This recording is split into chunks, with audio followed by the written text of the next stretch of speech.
Ready? We have a very special guest today.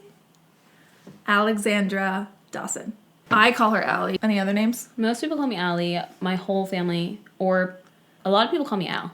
Yeah, I feel like your family members call you Al. Most people call me Al.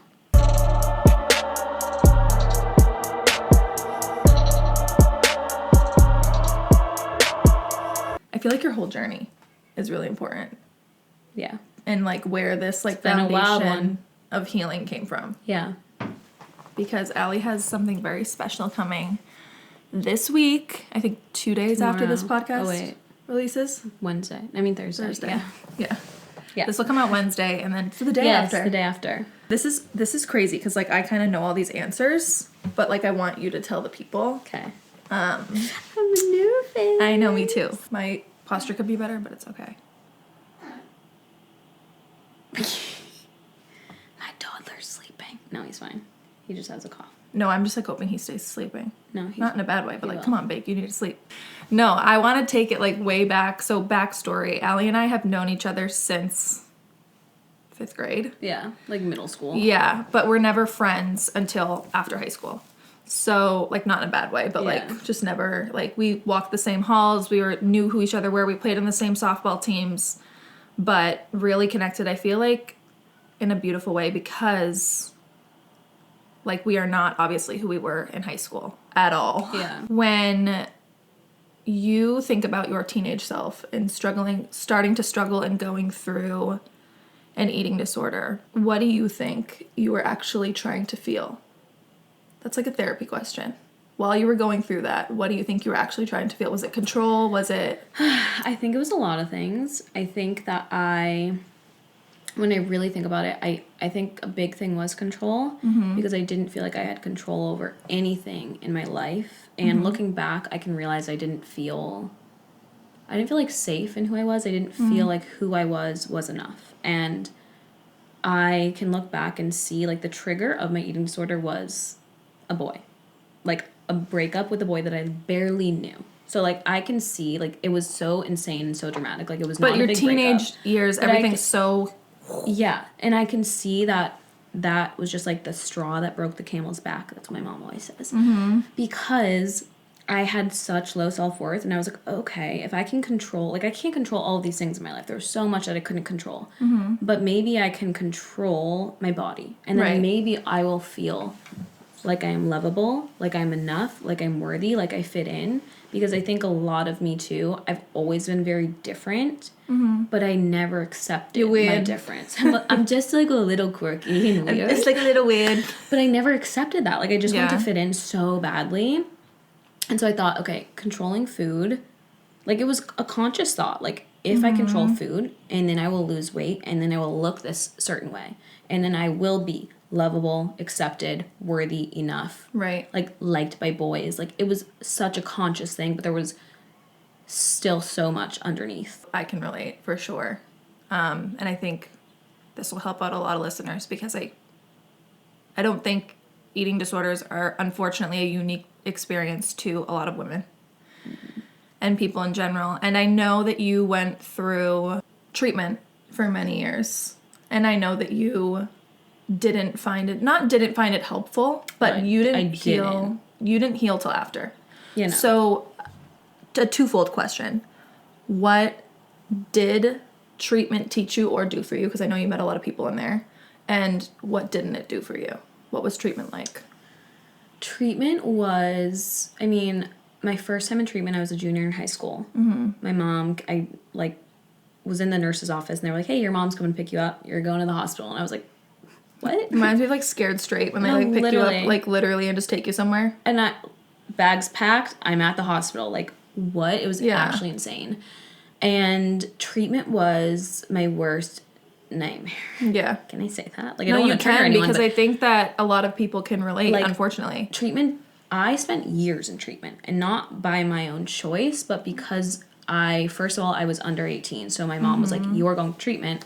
And then once I was 18, there were just, like, certain conditions. Like, I was still living with my mom, and she had some type of control over me where she was like, you're going to treatment. So I continued to go to treatment. I lived between the walls of hospitals for months and months and months on end. And not one single time did it ever help me even a little bit. So I would say the only thing, I mean, I met some great people. I'm still really good friends with one person from treatment.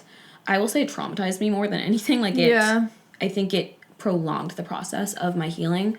But I did get to a point where I finally, and this was like the turning point of my recovery, was I said, I can't do this anymore. I remember I had taken a gap year from college, or between high school and college, because I had to go to treatment. My mom made me.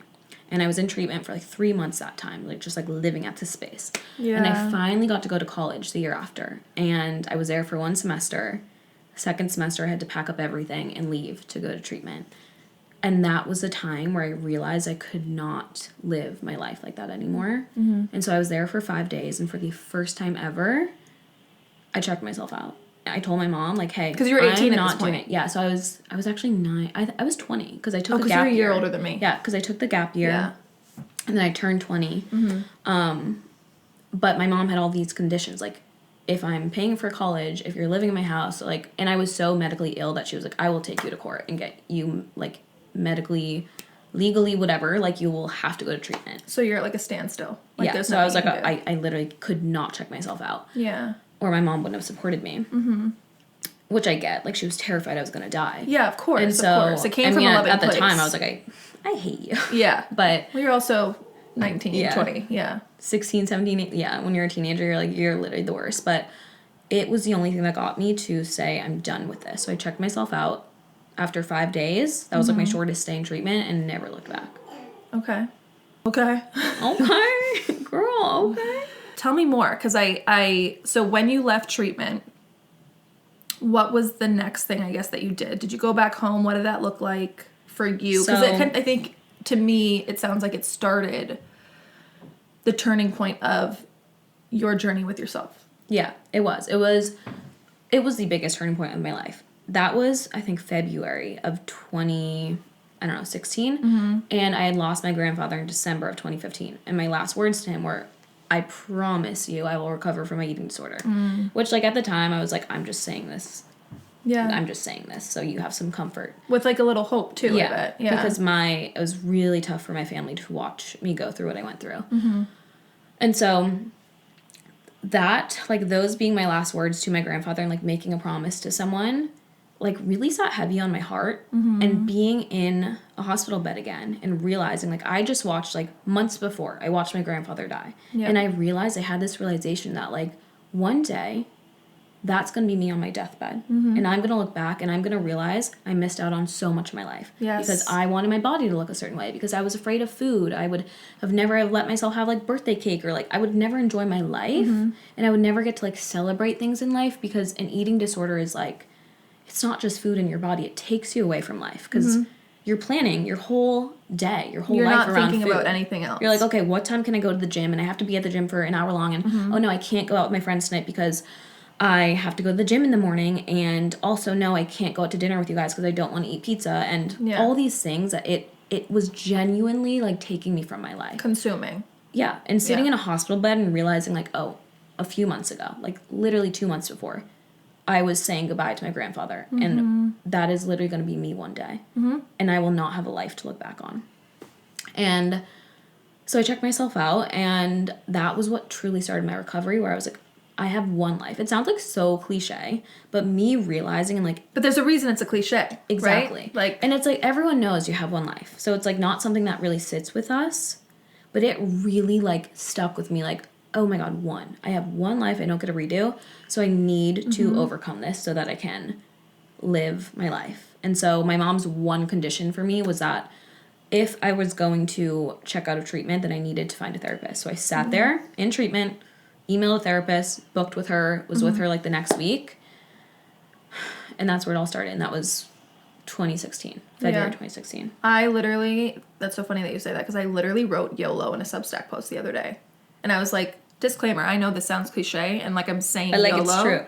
And that's silly. It sounds silly. There's a reason that there is that saying. It is cliche, but, and through, like, I always say on the podcast, like, I'm not going to talk about it right now, but through what I'm going through right now and seeing someone that I love, you know, lose control of their body while I have this body that is so able-bodied. What the heck am I doing? Yeah. Being so miserable. It, like, really wakes you up. Totally. And I wish, and I said this, I think, somewhere, Substack podcast, whatever, that I wish that people wouldn't, it was a TikTok. I wish that people wouldn't wait until it's too late to live their lives fully. Yeah. Or, like, totally turn inward and find that connection with themselves. Let's talk about Allie's Eats. Because that's where, like, this all started, right? Like, your journey on Instagram, your journey with your businesses. So talk about how all of that, right? That's the foundation of kind of where you turned and started self-discovery and leaned into food. And kind of, I think, to me, it seemed like, you know, as a follower back then, because I'm Allie's biggest fan, as a follower back then, it seemed like now you were taking control back and you were getting excited about food and fueling your body with good things. So tell me about that journey. Were there still triggers during that time? What was that like? So, drop out of college, leave treatment, and I'm like, what the heck am I supposed to do with my time? Like, everyone is at school. Were you in school at all at this point, like taking classes? No, I had to just, like, again, just not do school. So I was literally just chilling. I couldn't have a job because I was so sick and I wasn't taking care of myself. So I just needed to stay home. And so through that, I developed a passion for wellness. This was the first time in my life I had ever cared about food or exercise in a I cared about exercise before, but it was in an obsessive, I need to lose weight type of way. What's the name of the eating disorder that's not an eating disorder, but it's like an obsession with exercise? Being too healthy. Oh, orthorexia. Yes. So I definitely developed that. Okay. Like, first it was anorexia, but then I fell in love with wellness, and it was genuine. Like, I genuinely loved wellness, and it taught me how to fuel my body again, and that I could eat all of these things that I wanted to eat or that I had been restricting and been afraid of, but I could make things with, like, real food and real ingredients and feel good, like, eating food still. And I just spent all day, like, every day. So I made a secret Instagram account. So I could watch, I could watch food bloggers. Because she's got a burner. She's got a burner. Well, it turned into Allie's Eats. Like, it turned into my real account. I was just, like, stalking people. Yeah. And then I was like... because it was inspiring. Yeah. Yes. And none of my friends at the time were into wellness or anything. So I was like, okay. I don't think anyone from... I'm going to bleep that out because I don't want people to know where I live. But anyone from our hometown, no one was into wellness. No. And everyone was into partying. I'm obsessed. And, like, I went down this rabbit hole of, like, learning. And, like, learning about actually fueling my body. And learning about what food could do and the healing powers of food. And I genuinely started to fall in love with food and with being in my kitchen, which was something that, like, during my eating disorder, I still was in my eating disorder, but I couldn't be in my kitchen. Yeah. I could not be in my kitchen. I would, like, scream. I would cry. I literally would not go in my kitchen. Yeah. And so I found this love for just, like, making recipes, like, healthy recipes that I'd find online, and found this love for wellness, and I decided, like, what if I just, like, share this online? Like, influencers weren't a thing yet, really. Yeah. There was obviously some bigger accounts, and I had no desire to grow an account. I just wanted to, like... Because no one was doing this, by the way, at the time. Yeah, no one was doing it. Which was scary, I bet, to, like, put yourself out there. No one was into what I was into, but I was following these people online that they were into what I was into. So I was like, let me just, like, share online. Do you feel like you felt in your heart, like, aligned with those people? And that's what pushed you to... Oh, yeah. I was like, I love watching these people. Like, why don't I do it? I didn't even know what an influencer was. I didn't even know I, like, could grow my account. Yeah. I just genuinely wanted to share. And I would just, like, take pictures of whatever I was eating or whatever I was making and write a long caption. Instagram was only pictures at the time. There was not even stories. So I would literally just, like, post a picture of my, like, whatever I was eating and make, like, a long-ass caption about whatever the heck I was feeling. Like, I was literally writing in my journal. And I had, like, 10 followers, and I was still doing that, like... That's me right now. Dear Diary. No, but it's so good because, first of all, that inspires other people to do the same. And also, like, I think that's so powerful, and it shows how powerful you are, because at the time, truly, like, where we are from, and I'm sure this goes for anyone from, like, a small town anywhere. It's not necessarily small, but you get what I mean. People weren't doing that, and it's hard to put yourself out there. And it's like people say they get post anxiety, like posting on Instagram, and it's not that you have a fear of posting, you have a fear of putting yourself out there. And I Yeah, think that's being like seen. a big part of your story is just moving through fear. Yeah, I never felt afraid to post online. Wow. I've never. I never was like, Can't should relate. I post this? Should I do this? I've always just been like, post, like. And it's gotten And here? because I was so lonely during that time. I was so like, I had a great boyfriend, I had great friends, but they didn't understand what I was going through, and they didn't connect with me over like my love for wellness. So it was like I was teaching them all these things. That was great, and it was fun. They were interested. They wanted to try my recipes. They like loved following along, but I wanted to like deeply connect with people over what I was going through and over my like newfound love for wellness. Yeah. And I also didn't mean to grow an account. Like I just thought it would be like a little secret forever. Oopsie. That's creation has always been that way for me, where I'm like, I have to say this thing. Let me write it in a caption so I can connect with someone else over it. Mm-hmm. And that's like, till this day, what I do. Where I'm like, oh, I'm going through this. It's not like a trauma dump or word vomit. It's like, hey, this is what's happening internally, and maybe you relate to, and we can like somehow like see each other within it. Yeah. So, and that goes into like my next question, because I think I have felt at times, and I think you're at a turning. I think you're at a I think you're at a turning point right now where, you know, for so many years, for like the last, how long have you been doing this? 10 years, 12 years? Yeah. What's it? Something like that? 11? Yeah. 11-ish, yeah. So now you're at this point where you're no longer boxing yourself into one thing, because I think when you are like a wellness creator, for example, there's this pressure to put yourself in that box of wellness. Yeah. Do you ever feel like in your journey, how has that fluctuated, and where are you now with that? Well, so on my first account, Allie's Eats, that held me through as like a food blogger for a long time. Yeah. And then once I really was healed from my eating disorder, like genuinely, I switched it to actually Alexandra, because I finally fell in love with who I was, and I wanted to just actually be Alexandra and help other women do the same. And so then I started sharing my whole entire journey of eating disorder recovery. I shared like the depths. I literally shared everything about it, and people were also in real time watching the freedom that I had and the life that I was living. I was traveling. I was going out to bars with my friend. You were traveling a lot. I was traveling a lot, which I couldn't do during my eating disorder. I was too afraid. There was the Bali era, the Santorini era. There was... Yeah, I was hosting retreats in Greece. I was all over the place. I was in Iceland. I was taking ferries to Nantucket and sleeping there. I was going out to dinner with my friends and bars with my friends and having pizza at 4 a.m. with my friends after the bar. And I was sharing all of that. And so I grew a really strong community around eating disorders. Yeah. And that lasted for a while, because then I directly worked with women who were healing their relationship with food, body, and self. I had a program called Fierce to Freedom, and I ran women through that one-to-one and group. And that was amazing.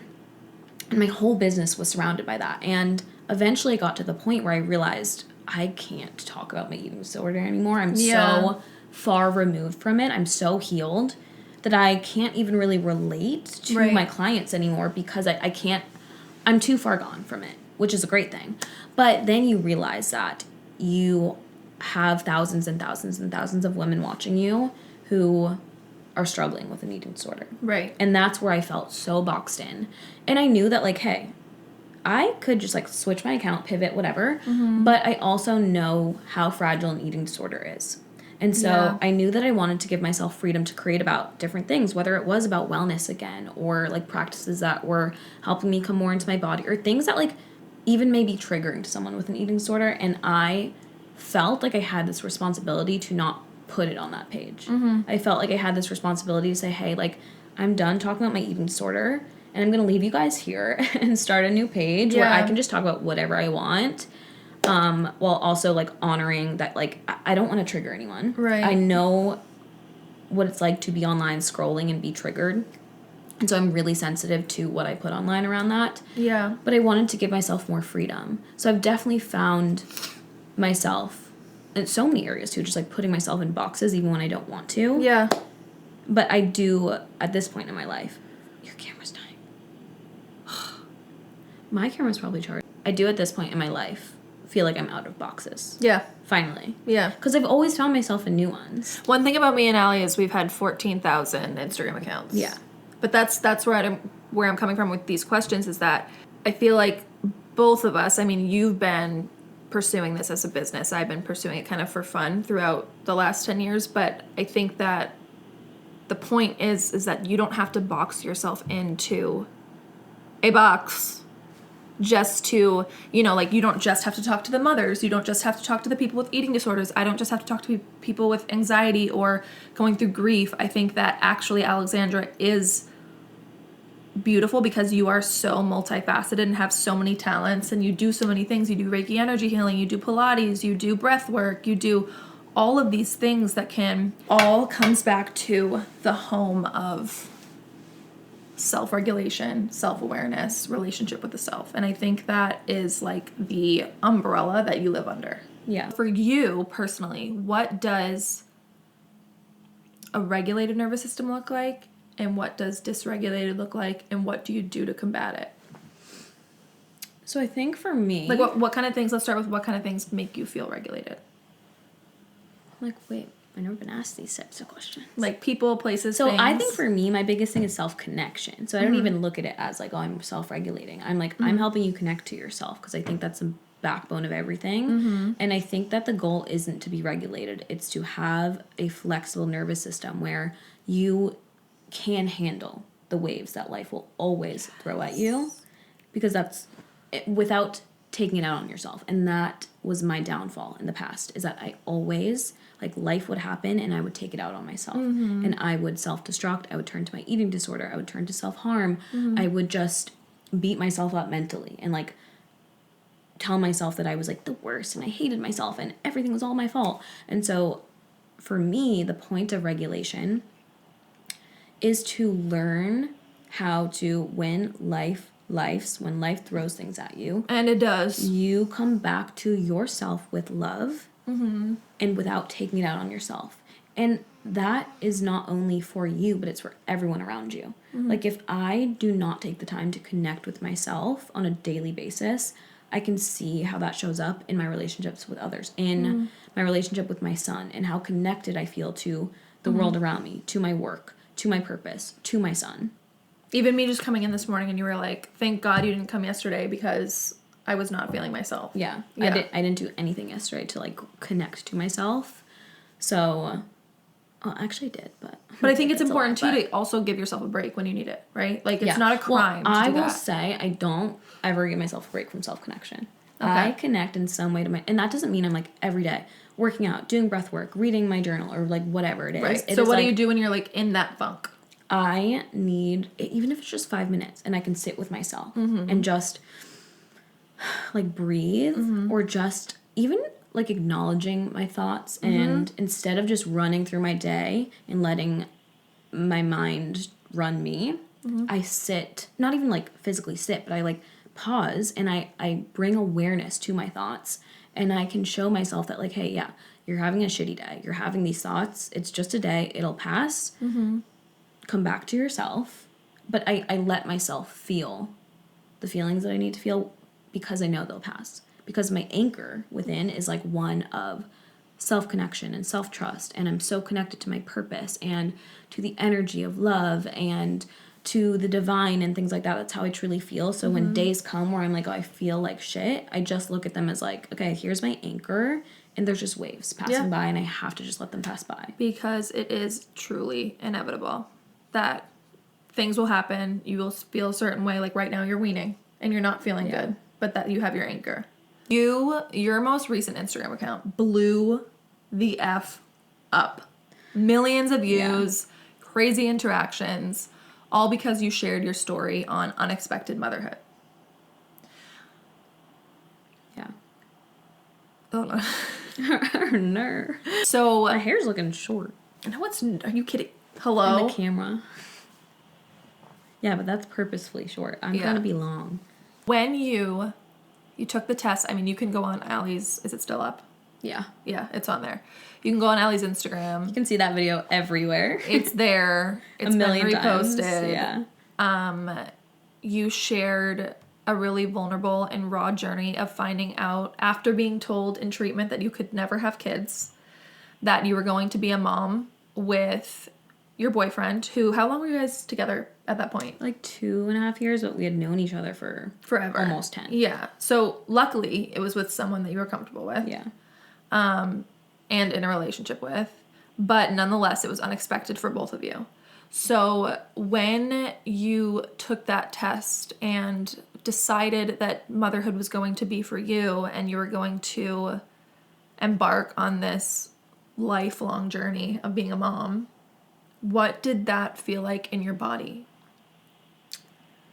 I just remember, I remember taking the test like it was yesterday. I'm sure it was like roller coaster. Like we're on family vacation in Florida. My cousins are out playing drinking games in the living room. I'm like, hey, I'm gonna go to the bathroom because I just knew. I knew something was up. You felt off for a little bit. I felt off. My body felt off. I said to my whole family, there's a rock in my stomach and it's not, like, I'm not constipated. Mm-hmm. There's, like, literally a rock in my stomach. I don't have to poop. I don't have to poop. Yeah. And so I felt different. And I didn't think, I never was like, oh, yeah, I'm pregnant. But I remember my mom was like, you're pregnant. Yeah. Like, just as a joke. She was joking with me. She wanted grandkids. That whole vacation was spent talking about, like, I never want to be a mom. And my mom was begging me for a grandkid. Yeah. Like, literally the whole vacation was spent that. Yeah. Me and my cousins always talk about how funny that is.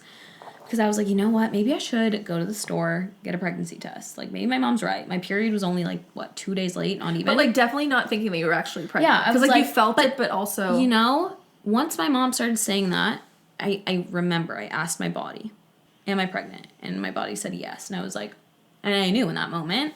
But at the same time, your mind is like, no, I'm not. So I go to the store, I get the pregnancy test. All my cousins are out. Jordan's out, playing drinking games. I'm, sneaking off into the bathroom. Mm-hmm. I take the test. We've seen the video. It's there. I remember I texted the picture to my friend. What the fuck? Mm-hmm. And I never say the F word. But if you look at that text, I'm literally like, what the fuck? I think that calls for the F word. All of a sudden, Jordan comes in. I'm on the bathroom floor sobbing. Absolutely sobbing. And I'm like, get out! I'm literally picturing the video of you in my head. Literally sobbing. I'm literally, get out! And he was like, okay, sorry. And I didn't tell him then. I didn't tell him that night. I felt afraid because I thought I should feel afraid. Yeah. Because after spending your whole life being like, hey, never want kids. And that whole morning, my mom and I were genuinely having a conversation of I do not want to have kids. So that was my truth. And I was visioning my whole life around. And you were also told time and time again by doctors that you couldn't. So that probably also I was like, oh, I'm good. Yeah. Yeah. So when you vision your life one way, right? I am oh yeah, I'm going to travel all over the place. I'm going to Airbnb hop. That was my plan. I was about to move to South Carolina. Mm-hmm. All these things. And then your life takes the biggest pivot, one of the biggest pivots it can take overnight. Mm-hmm. When you see those 2 pink lines.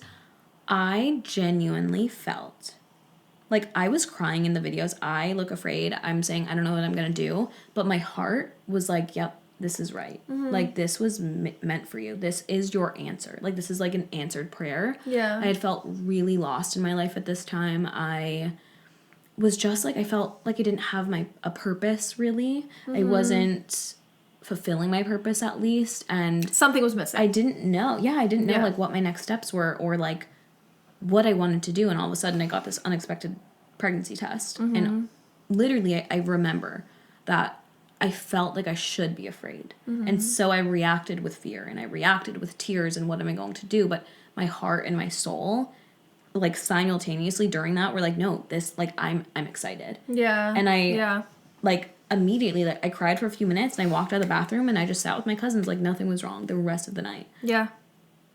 Well, that's going off adrenaline too. And I think that's important. That part of your story is so important to mention because those 2 feelings, right, fear and anxiety, can also exist with this internal, innate, this is meant to happen to me. Yeah. And that's in your human design. You run by your body, not your mind. Yeah. Your body gives you everything conversation-wise, decision-wise. And I think that's so beautiful because obviously Baker's sleeping in the next room and we wouldn't be sitting here and your life has taken such, I think, a positive turn. And not that you didn't have purpose before. I think something was just missing and this was the missing piece for you.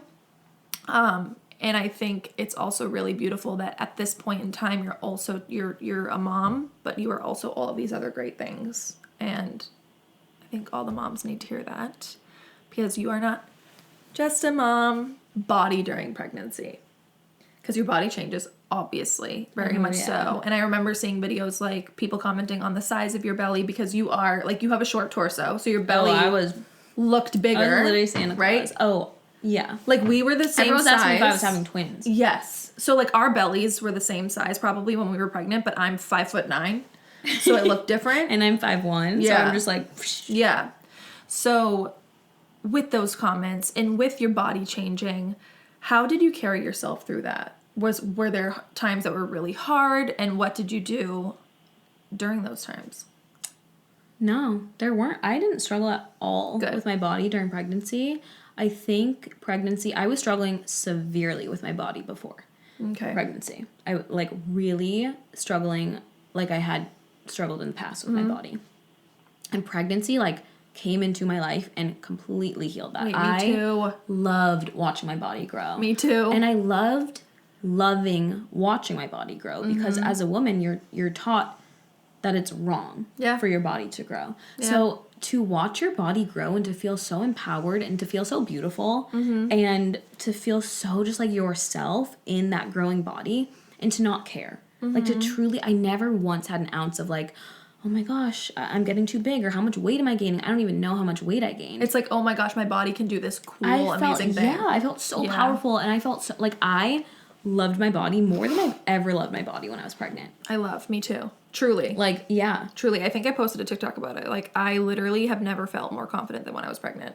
It just, like, also gives you a different relationship with your body because 100%. You realize it's not just an image in a mirror or a size to fit in certain pants. It's like this vessel of life, and you're literally growing a heartbeat within you. Like, there's nothing more powerful than that. So it really just gave me this new perspective of my body and this new love. Yeah. 150% agree. I literally have never been more confident than when I was pregnant. And it's crazy as someone who has also struggled with an eating disorder in different ways, how that happens. And it's also crazy how, even though I do think in my mind, right, like how powerful the body truly is, like in communicating with your mind. Like it's so hard to explain, but I'm not saying that if you get pregnant that it will heal your relationship with your body, but for me and for you, like it really did. And even after pregnancy, like I'm not where I want to be looks wise. Like we can talk about vanity, that matters to people, right? Like sometimes it doesn't. And if you get to a place where you're super connected to yourself, then vanity doesn't necessarily matter. But I would be a liar if I said that sometimes I don't think like, oh, like, you know, I wished I looked a little bit better. But when I feel anything today at 9 months postpartum about my body, if I think anything negative, I turn to the thought of, look at what my body did. When I look at my daughter, I'm like, I did that. So really? I did that. So I think that's how pregnancy can be really beautiful. And it's just, it does make you feel so much more connected with your body too. Not just yourself, like your body. And I talked about in my last podcast episode how important body work is. And that's kind of where and why I created Transcend, was to talk about like the whole thing. I call it the wellness triad, where there's like body, mind, and soul. And that sounds cliche, but again, there's a reason there's a cliche, because whole body wellness is your body, your mind, and your soul. And I think that when I heard you talk about how therapy wasn't helping you and treatment wasn't helping you, I mean, first of all, the treatment system is broken. I'm not even going to touch that because I don't agree with it either. Like, I am a clinician and not impressed, I will just say. But I think that if done the right way with the right people, when you work with the mind and you work with the body and you focus on your soul and yourself, like that is whole body wellness. And you can get to a space where, like you said, when these hard things come along, when you're going through grief or you're going through a breakup or you're going through whatever it is that shatters your world, you are able to pick up those pieces and put them back together. At the end of the day, when you lay your head down on your pillow, you are by yourself. And that sounds depressing, but it's really not, right? Like, I hope and I pray that all of my years will be spent by Brennan and Josie. Like, that is what I envision my life to be like. But when I lay my head down and they're sleeping, because I don't sleep well, I have myself. And if you have a solid relationship with yourself and with your body, your mind, your body, and your soul, like, you've got it. You'll be fine no matter what happens, truly. Like, I am personally going through, hopefully the hardest time right now that I will ever go through in my life until I get way older.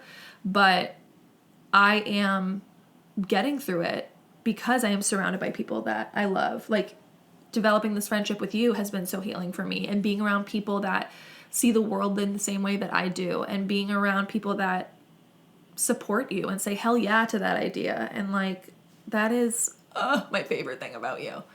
And also also following people online and like consuming media of like women who think the same way that we do, right? And like, sure, I still have people in my life that are like, why are you podcasting? What are you doing that for? Am I making any money? No, but I enjoy doing this, and I enjoy having these conversations and putting this energy out there because I think it's so important. Speaking of nervous system regulation, how has it influenced or changed the way you move through either familial or romantic relationships? Or both? Well, I think becoming a more regulated person has just changed just like how I react towards things. Because when things happen, it's not more of this, like, it's not an explosion anymore. Obviously, like, sometimes I'm a human, sometimes I explode. 100%. But it's not any, I mean, in high school, like, when I knew nothing about nervous system regulation, me and my mom were at war every single day. And she would say something, and I'm, like, fighting, and obviously I'm young. But as I grew up and I still lived with my mom and I learned about nervous system regulation, I learned how to handle my triggers, because with family, there's always triggers. All the time. Especially if you're the person in your family who is doing the healing work. And that is me and my family. Heard that. I am always doing the work to become the version of me that I want to be for myself, for my son, for everyone around me. And so relationships are actually where you heal the most, because you can heal on your own, right? But then you get into a relationship, whether it's a friendship or a relationship with a parent, a sibling, or a romantic relationship.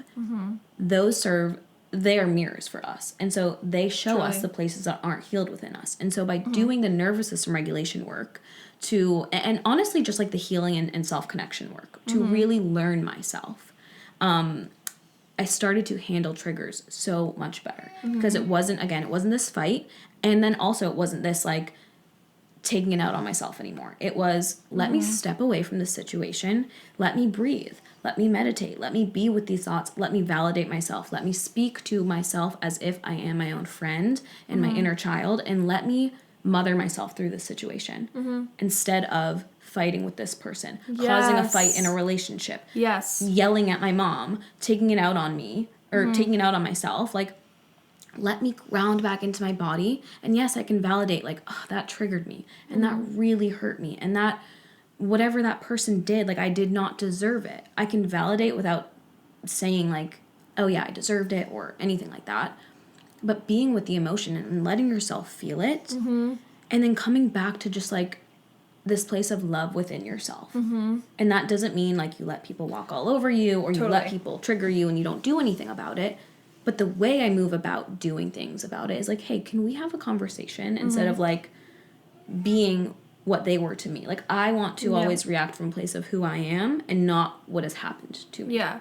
That reminds me so much of your Healer But Human podcast because of what you said, like Healer But Human. That name is coming to mind right now. That is me. Because I think it's important to know, right? Like, and again, that's where like transcend comes from, is this like real wellness. Like, it's ugly at times. Yeah, it's not perfect. It's not like the matching Pilates sets and you're going to like we look great right now, but like your juice and like all these things. It is like, especially like with the work that I do with breathwork, that type of wellness, you are deep. Screaming, you're crying, your body is shaking, you look like you're having a freaking seizure. It is like absolutely insane, and that is to me real wellness. Yeah, and I think that mentioning also that you are human and you can like, that does not to say that, like, we don't still yell or, like, you know, let our emotions sometimes overcome us. But that foundation, healing as the foundation, is where you can come back to. And I think that's so powerful for so many people. And as a clinician and as a human, that is what I've come to realize so recently, is that I can't only think in my mind. Because if I only reside in my mind, then I'm going to react in a way that isn't true to who I am, right? And so I personally in high school struggled really, really bad with anger issues, like hard, like was throwing my siblings through shower doors and getting in fist fights. Not cool. Like, that is not who I am at my core. It's not my true self. It's not my highest self. It's not this lady right here. I keep looking at her, by the way. I love her. To, like, come back to it. Yeah. So, wait. Stay, Keep her there. Stay with us, girl.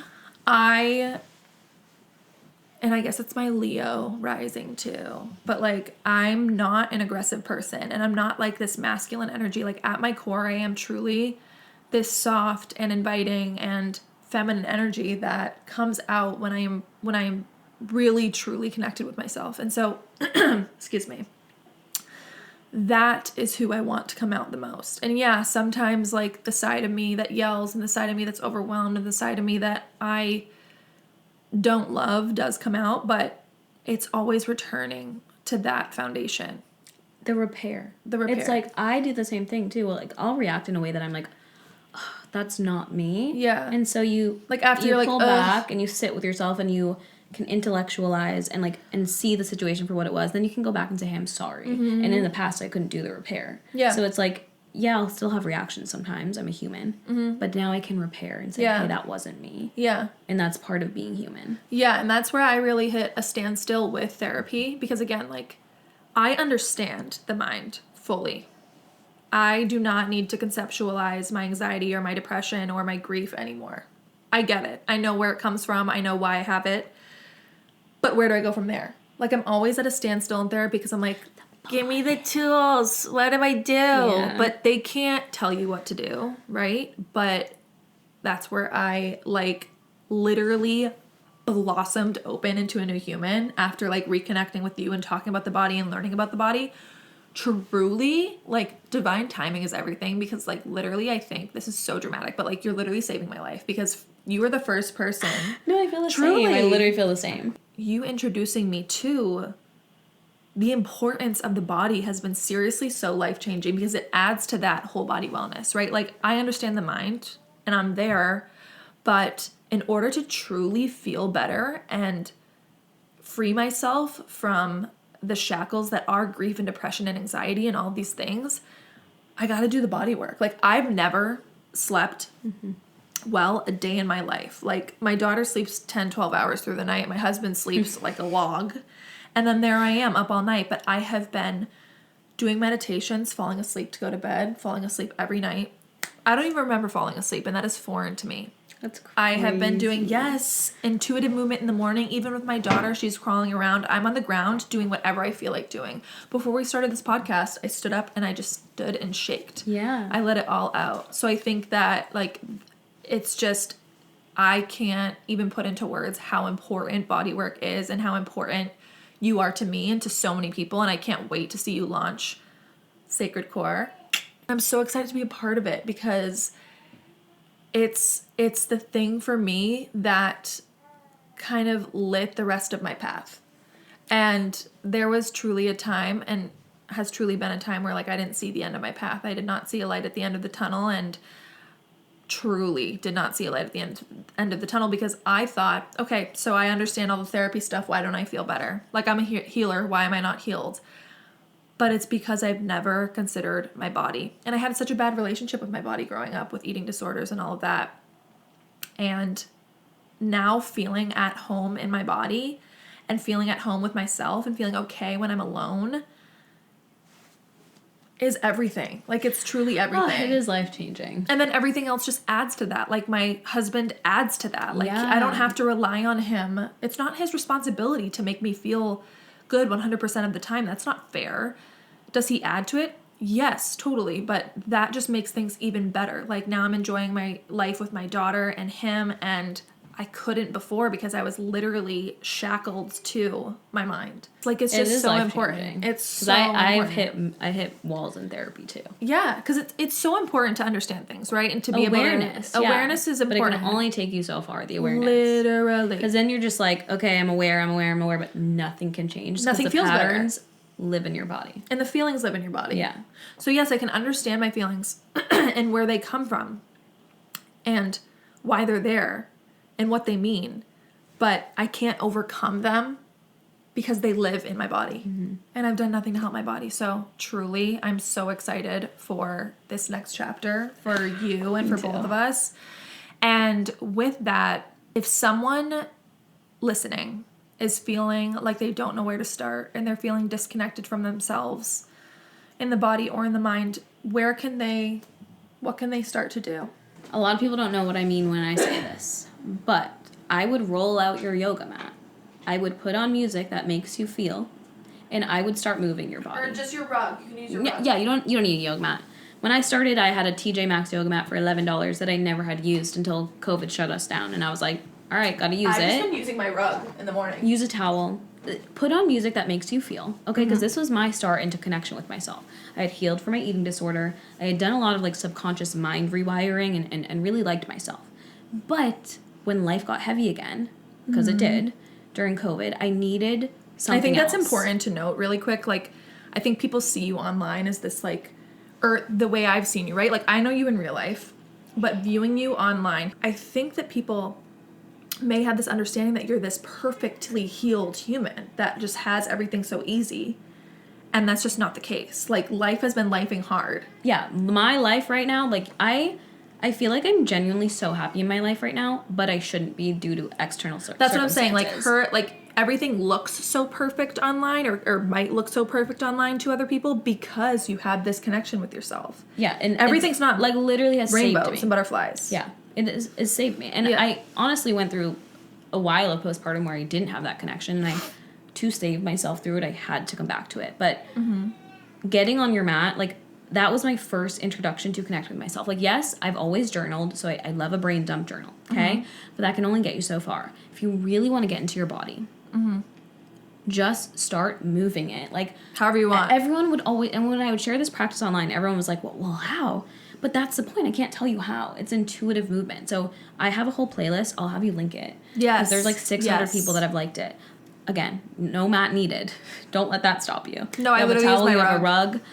And I put on this music, and I just started moving my body. And it, at first I just felt like, oh, I'm connected to myself. And then over time, because there's layers within your body where, like, if you're deeply disconnected, you have to keep showing up to start to really work through those layers, peel back layers to yourself. So I would show up every day on my mat during COVID.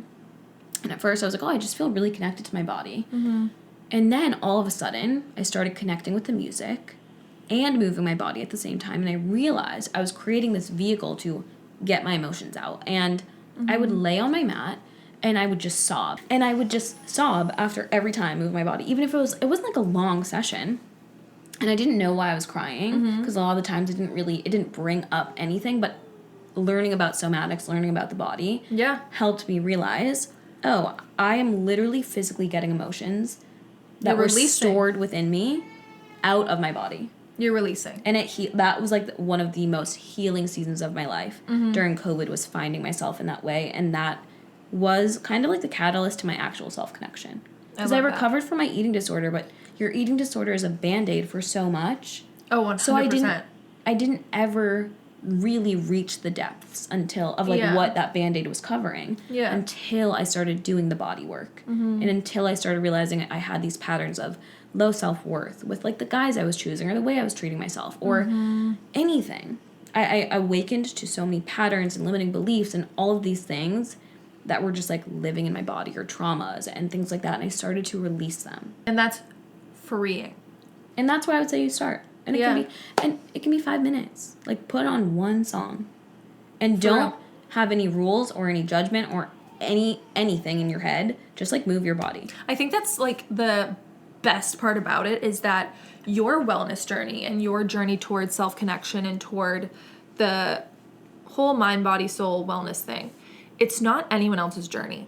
So if you're seeing, like, for me, like, I get online and, like, get intimidated by the girls who are, like, up at 6 a.m. running 7 miles, drinking a matcha. Like, that is not me, and that's okay. Like, wellness is messy, and it does not look the same for everyone. If you want to get up in the morning and meditate instead of going on a run, meditate instead of going on a run, because going on a run is not going to help you if you don't want to do it. Like, it is so unique to everybody, and that's such a beautiful thing. And I think that's the reason why I'm so excited, or one of the many reasons why I'm so excited for Sacred Core to launch, because there will be so many things available for so many different people. Like, there's no one size fits all to wellness.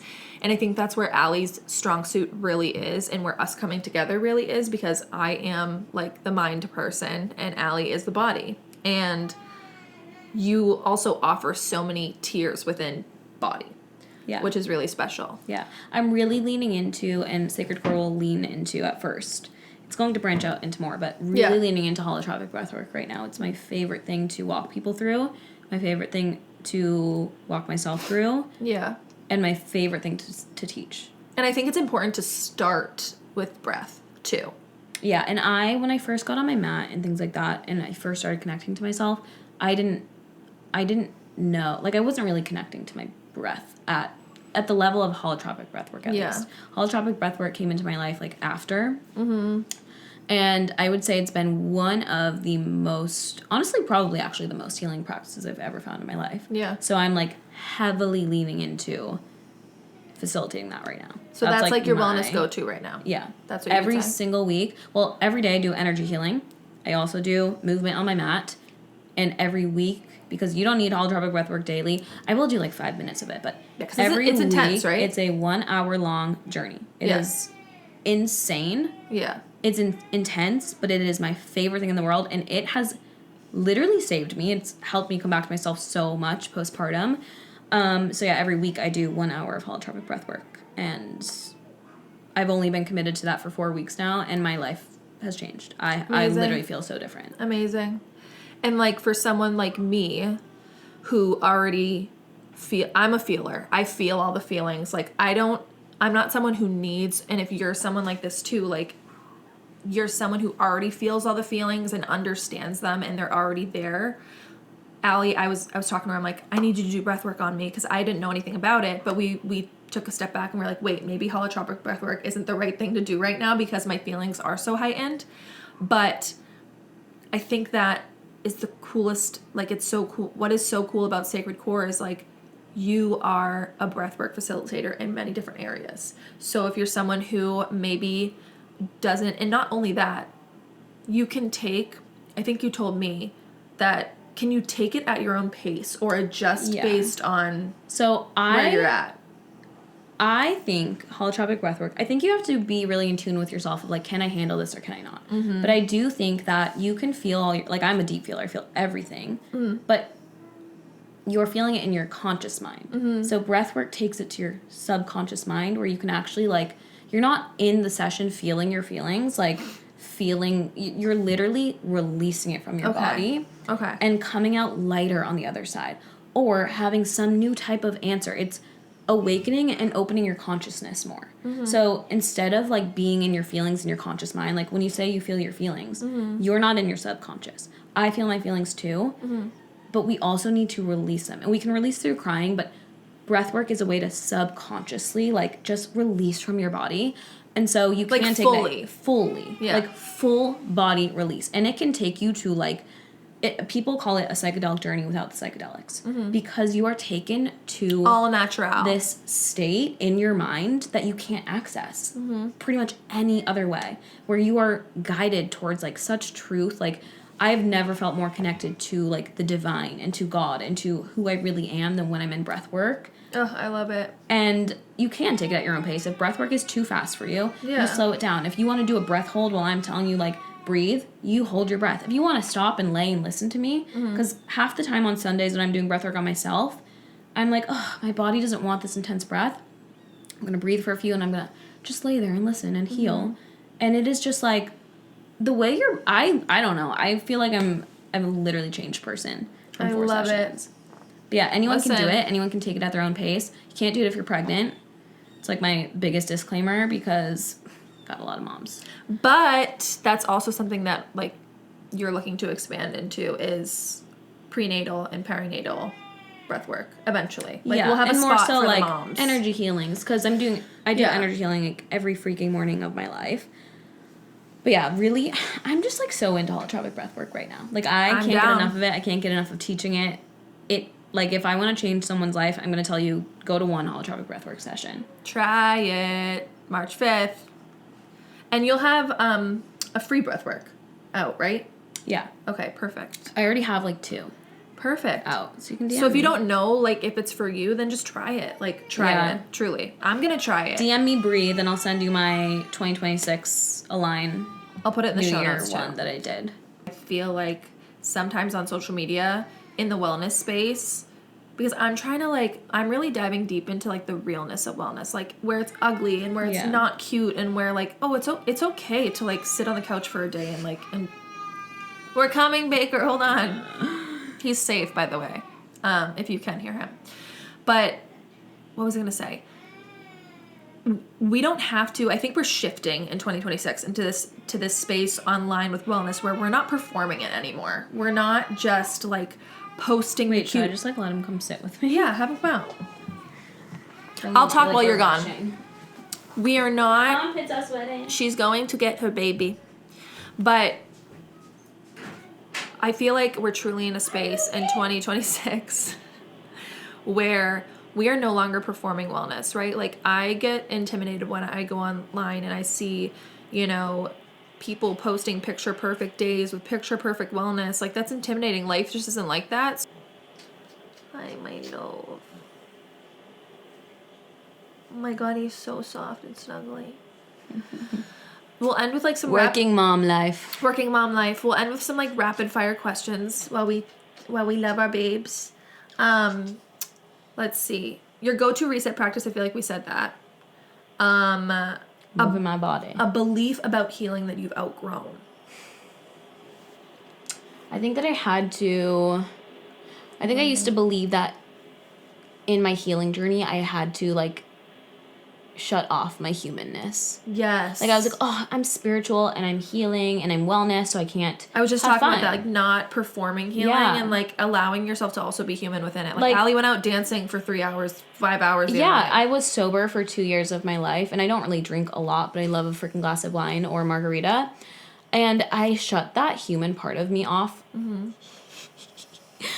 I shut that human part of me off. Bake. Yeah, I heard someone say, I've found God in meditation, and I've found him for margaritas deep. And I saw that, and I was like, literally, I don't drink 4. I could not handle that. Yeah. But, like, I think one of the most spiritual things you can do is have fun, and I blocked that off my spiritual journey for a long time. God didn't turn wine into water for no reason. I'll say Amen. that. We know we have Sacred Core coming up March 5th. And you'll talk more about that on your Instagram. But just tell the people podcast your handles. On it too. I'm curious to see what he'll go for first. You can find me at _ actual Alexandra. 2 underscores. And Sacred Core Studio. And _ Sacred Core Studio. And we are so excited. I've been working on this for literally 6 years, so. Get after it, babe. I'll have a podcast too on my full, like, Sacred Core story of how it's been birthed. He's just wandering. He's not going to touch anything. He might touch that remote, but that doesn't matter. But Obstacles. I'm so excited. And I have never, like in the past 5 years, a water bottle. I haven't felt excited in a long time. I haven't felt happy in a long time. And that might sound dark and weird, but it's just true. And in the past, he's looking at the light. Yeah, your mom likes it. You're going to have one of your own. Truly within the past couple of months of learning about the body and combining that with mind and soul and getting more spiritual and learning more about God and really diving into my spirituality, it's just a remote or we'll end, but we did it! And love you. Thanks for listening. Thanks for having me, everyone. Thanks for welcoming me. I'm so excited. So stay tuned. And Cut. cut. And cut.